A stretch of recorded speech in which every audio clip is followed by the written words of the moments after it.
In Montreal, you expressed some shock at Quebec opening up a trade office in Tel Aviv. Raised a few eyebrows because Tel Aviv isn't among the many disputed land in Israel. Do you believe that Israel has a right to exist? Israel does exist. Israel is a recognized member of the United Nations. Besides this, there is not such a thing in international law like a right of a state to exist. Does Italy has a right to exist? Italy exists. Now, if tomorrow Italy and France want to merge and become Ita-France, fine, this is not up to us. What is enshrined in international law is the right of a people to exist. So the state is there, the state of Israel is there, is protected as a member of the United Nations. Does this justify the erasure of another people? Hell no. Not 75 years ago, not 57 years ago, surely not today. Where is the protection of the Palestinian people from erasure, from annexation, from illegal occupation and apartheid? This is what we need to discuss. Your past comments on Israel and the war have been garnered some criticism with nations like Germany and France declaring their comments as anti-Semitic. With that in mind, you talk to me, are you able to acknowledge the role that Hamas has in this current conflict?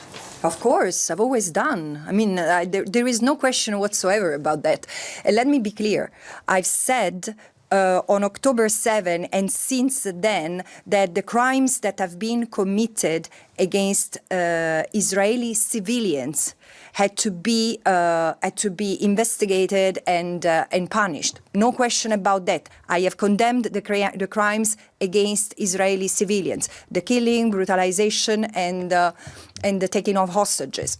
And with the same rigor and with the same firm spirit, I have condemned the crimes that Israel has committed against the Palestinian people before, on and after October 7, including what now looks like a genocide.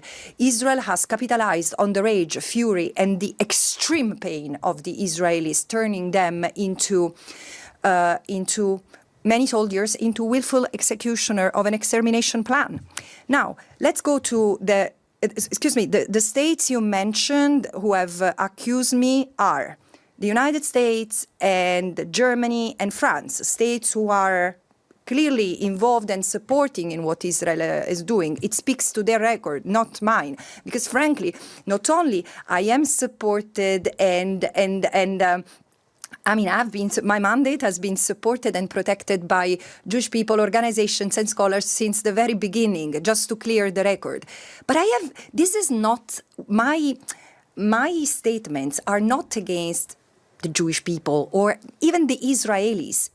My assessment is on the performance of the Israeli government. It could be led by Buddhists, Muslim, Christians, atheists. It wouldn't change. The problem is not the state of Israel. The problem is, or its existence. The problem is the fact that Israel practices apartheid against the Palestinian people, continues to maintain an unlawful occupation that is the vehicle to take the land, to expropriate the resources, and to erase the Palestinians. And in order to enforce that plan, it's now also committing a genocide. Genocide is a means to an end. Israel has seized the opportunity to continue what it has been doing since even before its existence, taking the land of historical Palestine without the Palestinians. And it's not even me. Listen to what they say. They're ministers, they're parliamentarians, they're settlers. And by the way, there are Canadian individuals involved in this, in the settlements and probably also fighting in Israel. So this is upon you to know and correct. Yes. Can I ask about the two-state solution? The Foreign Affairs Committee here is studying what they call the quickest path to recognize a Palestinian state by the government of Canada. Do you think that is a useful exercise?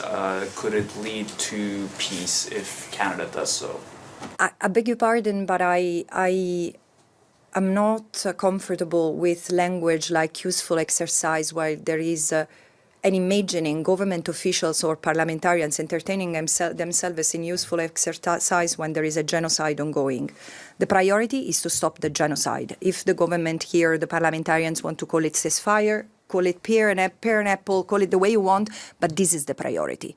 The rest is secondary, which doesn't mean that the recognition of the state of Palestine is not important. My question is, if this country has entertained the discussions on the two-state solution, how come it has not recognized the state of Palestine yet? What is to be debated? So again, recognition of the state of Palestine shouldn't take time, should be automatic, should be an act of coherence. Otherwise, if you don't recognize it, it means that you shouldn't be talking about that at all. Why are you even a voice in the debate? It's about coherence. I know that what I'm saying is blunt, but we need to be blunt because the impunity that has been granted to Israel for decades has led to this, which is a disaster both for the Palestinians and the Israelis. And again, diplomatic talks has been turned into a place to justify the unimaginable, the illegal. So yes, the state of Palestine should be recognized. Let's move on. But the point, the question is not that. The question is self-determination. Even if you recognize the state of Palestine and it's merely a perfunctory act, what do you do to realize the right of self-determination of the Palestinians? Is Canada spending any of its political capital to make sure that the genocide ends as soon as possible, the ceasefire, whatever? But then there is already a deadline set for the end of the occupation. The ICJ has passed an advisory opinion which declares the occupation unlawful and to be dismantled unconditionally and totally as rapidly as possible. And that as rapid as possible has been defined by the General Assembly. It must happen by September next year. What is Canada doing to ensure that the occupation is dismantled? And then, more than this, there is apartheid. I know that in this country you feel uncomfortable with the word apartheid, but you have to tell me why. Because I, together with Israeli human rights organizations, Palestinian human rights organizations, Human Rights Watch, Amnesty International, Harvard University, and thousands of Israelis, talk about apartheid and give you the evidence of it. And here, like in other parts in North America, I hear, we cannot say that word. It's your problem. Again, international law is so clear that doesn't allow you to find excuses. So, however, end of the genocide, end of the occupation, end of the apartheid. This is what it means applying international law and helping build peace for Palestinians and Israelis and anyone who calls that land home. Do you think, you alluded to this in French, I just want to ask again in English, but Canada promotes itself, this government especially, as a government that supports an international rules-based order, but you can look no further to the South Africa case at the ICJ where the Prime Minister said they respect the court but not the ruling. Canada's inaction or lack of inaction, what do you think that says to our reputation that we hold dear here, that we are a country that respects the United Nations, respects international law? How does this event, what's happening in Israel and Palestine, speak to our beliefs? I can tell you I think I made it clear in French and English what I think. I think that this is not coherent. There is a lot. Let's be very honest. You cannot say that you are in favor, you recognize the primacy of international law and then violate international law in the meantime. You cannot say that you recognize the primacy of the International Court of Justice and then you depart from the application of the principles that have been dictated by that court. There is incoherence, and that incoherence has a name, is lack of compliance. Now, how does this affect Canada's reputation? Look, I think that the world is much more articulated in its capacity of seeing and understanding also the nuances. First of all, something that, I live in an Arab country and I travel a lot across Arab countries. And there is so much admiration for the young people and the universities who have mobilized in this country in solidarity with the Palestinian people. And this includes, in this country, like in the United States, a substantive Jewish component. This is so important, so fundamental, because in a way, it's building a bridge that has been broken many decades ago between the Jewish people and the Arab people. This is immense.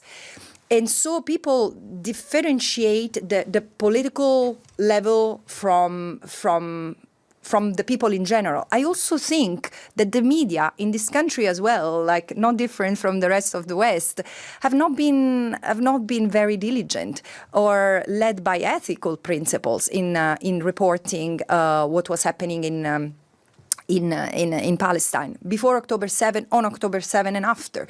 So probably there is large part of the Canadian people who don't even know what kind of inferno Gaza has been turned into.